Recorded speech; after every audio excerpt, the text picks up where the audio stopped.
All right, so let's dive into something spooky today.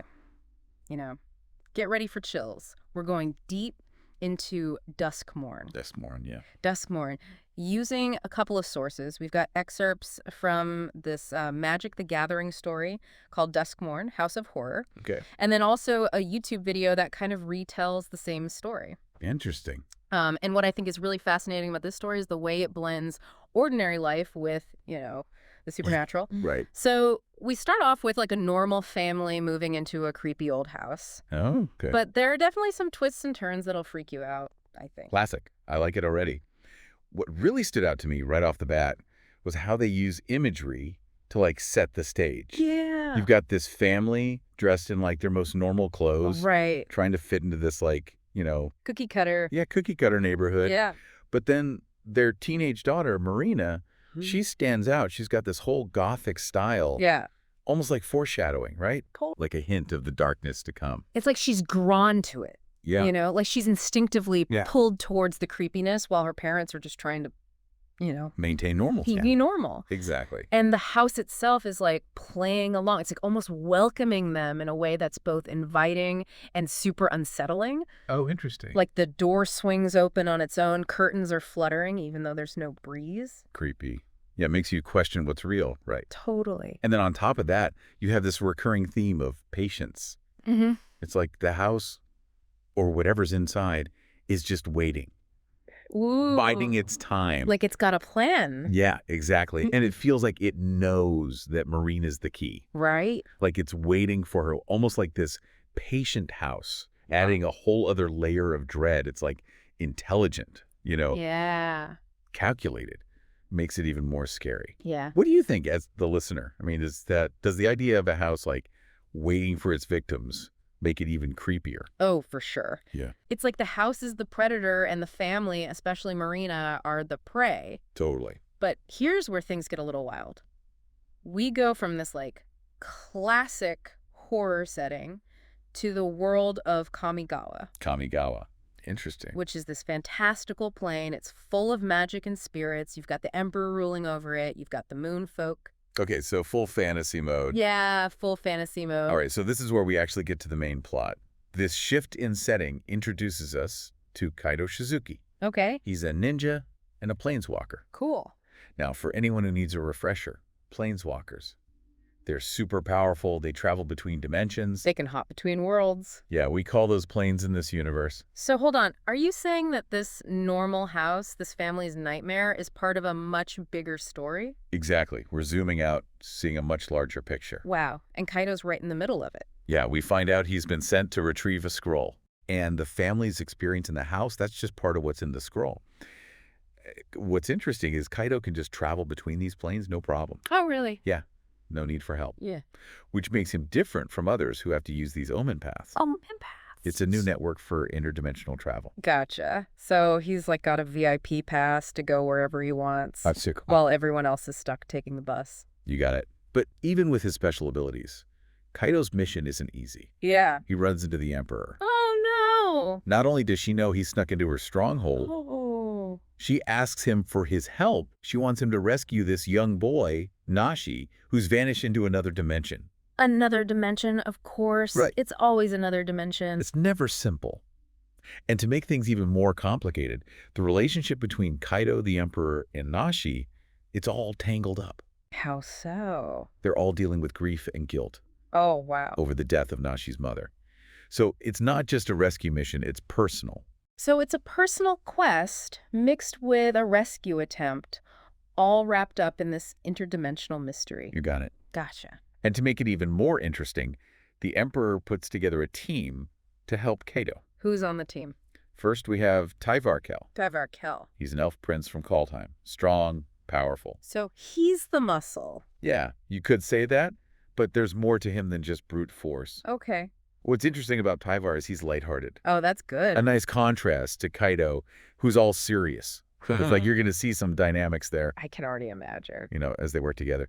Then we've got Nico Eris. Nico Eris. They're a former planeswalker from Theros. They're good with weapons and use shard magic. Shard magic. Yeah, basically using crystal pieces to manipulate energy. That sounds pretty intense. It is. But here's the thing. Nico lost their planeswalking ability and is not happy about it. Oh, I bet. It's like a part of them is missing. It's tough losing something like that. It is. And Nico's resentment actually highlights the effects of these changes in interdimensional travel. Makes sense. I mean, the Omen paths, they've opened up new possibilities for some, Right? but they've also caused loss and difficulty for others. So it's a mixed bag. It is. Progress isn't always fair. That's true. So to recap, we've got Kaido, our stoic ninja, Tyvar, the strong but fun elf prince, and Nico, the skilled but resentful sharpshooter. That's our team. They're all going to need to rely on each other, that's for sure. You got it. Their skills and their differences are put to the test as they head to Ravnica. Ravnica. Yeah, famous for its city and powerful guilds. Oh, yeah. They're going to see Niv-Mizzet, Yeah, this is it. a powerful dragon. He's the living guild pact, basically the treaty that keeps those guilds from fighting. Niv-Mizzet, huh? What's he like? He's a leader, a scholar, but also a bit of a wild card. You never know what he's going to do. That sounds a bit risky. Yeah, you never know if he'll help or hinder the mission. He's a real enigma. So they're heading into unknown territory Definitely. to meet a powerful dragon who may or may not help them. Exactly. And then there's the door itself. The way to the dimension where Nashi vanished. The door, huh? Yeah, it seems like a normal door, but Aminatou, this young planeswalker, reacts really badly to it. What's so bad about a door? Aminatou can manipulate fate. Whoa. She's terrified of the door and warns them about what's inside. Okay, now I'm spooked. Why is she so scared? It's like she's seen the bad things that could happen. She even gives them these fate shifters, Fate shifter. tokens that can change destiny. So they can avoid a bad ending. In a way, yeah. But she makes it clear that they don't have many, and there's a price to pay for using them. Okay, so it's like a last resort. Right. And then the door itself. It's described as this blue energy membrane, like a tear in reality. That sounds intense. Yeah, they're stepping into a place where the normal rules don't apply. And to make things worse, it slams shut behind them. Trapped. No way out. Hmm. They're on their own, facing whatever's inside, with only their skills and a few mysterious tokens. Right. Sounds like they're in for a rough time. Yeah. What happens next? I'll have to wait for part 2 to find out. Remember that whole patience thing with the house? Oh, yeah. It gets even creepier Okay. once they go inside. So it's not just waiting. Oh, It's like, it's getting ready, yeah. setting up some messed up game. Oh, man. And they're the players. Okay, so they go in. Yeah. What happens? Classic horror stuff. What? Like rooms that change. You know, you walk into a room, turn around, it's Yeah. gone. Oh, no. Hallways that twist and turn. Make you feel lost Totally lost. and watched. Oh, always watched. So the house is playing with them? Physically. Yeah. But I bet it messes with their heads, too. Absolutely. Like how... It uses their fears. Ooh, that's scary. Like Kaido. Yeah. He sees visions of his failures. Things he couldn't fix. Exactly. That's rough. It almost breaks him. What about the listener? Yeah, think about it. Could you handle that? Having your worst fears used against you, it's a powerful weapon. Do they at least find clues about Nashi? They do, Okay. but they're tricky clues, Like what? like pieces of a puzzle How, scattered all over the house. leading them on. Totally. So it's hide and seek, but with higher stakes. Way higher. How do they deal with all this pressure? This is where their strengths come in. Like their different skills. Exactly. Okay. We see Kaido's stealth. He's good at that. Yeah, he navigates the traps. And Tyvar. Tyvar's strength protects them. From like monsters and stuff. Yeah, from physical threats. Makes sense. Nico uses their shard magic To fight back. to solve problems. They need each other. They do. But Nico's still upset. About the planeswalking? Yeah. That can't be easy. To be traps like that. Oh, feeling that anger. The house makes it worse. Oh. It uses Nico's frustration, Turns them against the others, Yeah. dividing them. making them doubt each other. What about the house itself? Yeah, what's inside? Do we know? It's never really clear. Oh, that's creepy. You then. see shadows, you hear whispers. But no real answers. No, you have to imagine. That's the scariest part. It is, not knowing. Your mind fills in the blanks. What about the fate shifters? Oh, yeah. Those, Destiny changers. they're important. Oh, They let the team undo mistakes. it's like a reset button. Kind of, but they Yeah. don't have many. Each one counts. And there's a price to pay. So, it's a tough choice. It is. Use a fate shifter and maybe survive. Yeah. But what's the cost? They're always on edge. Knowing one mistake could be the end. And they only have so many chances. Do they get any closer to Nashi at least? They do, sometimes. Okay. But it's like the house is playing with them, Dangling hope and then snatching it away. leading them on a chase. So they're always in danger. Yeah. Never a moment to relax. The house doesn't let them. What does it want, then? That's the big question. Yeah, what's the point of all this? It's not just a random haunted house. Right. It's got a purpose. Like, it's alive. Almost. And using them. Nashi, the team. For something. Something we don't know yet. So they're caught in the middle. They are. Pawns in some cosmic game. Exactly. Any ideas what the game is? People have theories. Like what? Some think the house is like a reflection Of what? of a powerful planeswalker's mind, Okay. their darkest thoughts. That's creepy. Others think it's a gateway To where? to a place of pure darkness. A nightmare realm. Yeah. So our team's stuck in this house, They're fighting to survive fighting their own fears, and trying to save Nashi. all while trying to figure out what the house wants. It's a lot Give us some examples. of what they face. Yeah. Like what it's really like in there. Okay, so picture this. Okay. A room full of shadows. Shadows. Living shadows. That's creepy. They're drawn to light and sound. So you can't make a sound. You have to be quiet. And stay hidden. It's tense, claustrophobic. Makes you hold your breath. Yeah. Any other close calls? Oh, plenty. Yes, another one. Okay, imagine this. Okay. They're in a hallway. Okay. The walls are closing in. What? Yeah, the walls are breathing. Like alive. Yeah, and pulsing. Crushing them. Almost. How do they get out? Tyvar's strength. Good old Tyvar. And Nico thinks fast.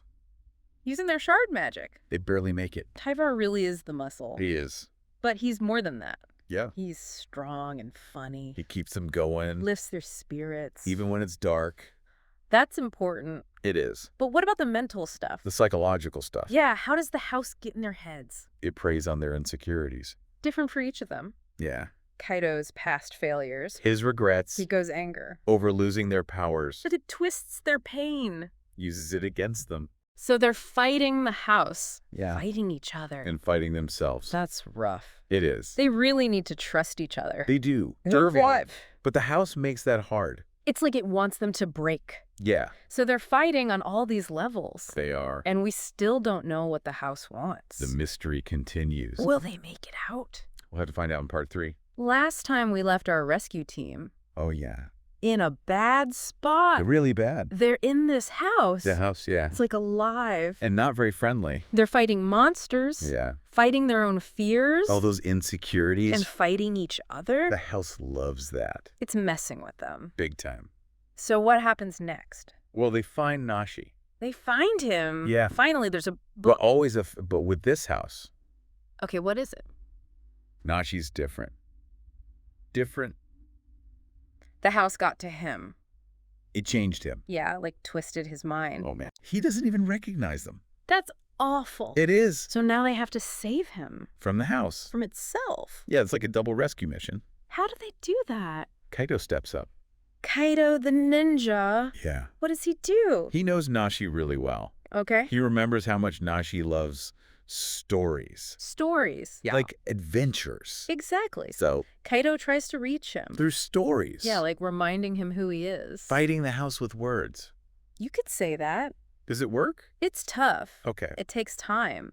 But you start to see Nashi fighting back. Against the house. Yeah, he starts to question things, like There's what a- the house is showing him. He sees through the lies. He remembers who he is. That's powerful. It is. Like, even though the house is messing with him, yeah, Nashi's real self, it's still there. it's fighting back. Exactly. But I bet the house doesn't like that. No, it doesn't. What does it do? It gets angry. Throws everything it has at them. Like what? Monsters, traps, illusions. The whole works. This is it. The final showdown. Kaido, Tyvar, Nico, They have to use all their skill everything they've got to survive. and save This is Nashi. intense. How do they even stand a chance? They realize something. What? The house feeds on fear. Oh, like it gets stronger, Yeah, the more scared they are. the more powerful it becomes. Exactly. They have to be brave. Even though it's terrifying. It's hard. Oh. But they find strength in Wow. each other Okay. and in hope. They choose hope over fear. Yeah, Powerful. it is. So do they make it? They do. Get out of the house. And Nashi is with them. They saved him. They did, but It wasn't easy. It changed them, It always does. facing something like that. Yeah, it leaves a mark. But they did it! They survived. What a story. It is. What do you think about it all? It shows you the power of choice. Yeah, even when things are bad. You can always choose. Choose how you react. Okay. Fear or courage. Hope or despair. Exactly. And they chose hope. They did it. Even when it seemed impossible. That's what saved them. It's like what you were saying about stories. Yeah. Kaido used stories to help Nashi. He did. It's like stories have power. They do. They can heal. They can connect us. They can even fight back against fear. Powerful stuff. It is. Makes you think It does. about the stories we tell. And the stories we choose to hear, Yeah, that's something to think about. it is. As we finish up our deep dive into Duskmourn, Duskmourn. what stories would you face your fears to tell? That's a good question. What truths would you hold on to? In the darkness. Something to think about. Definitely. Until next time on the Deep Dive.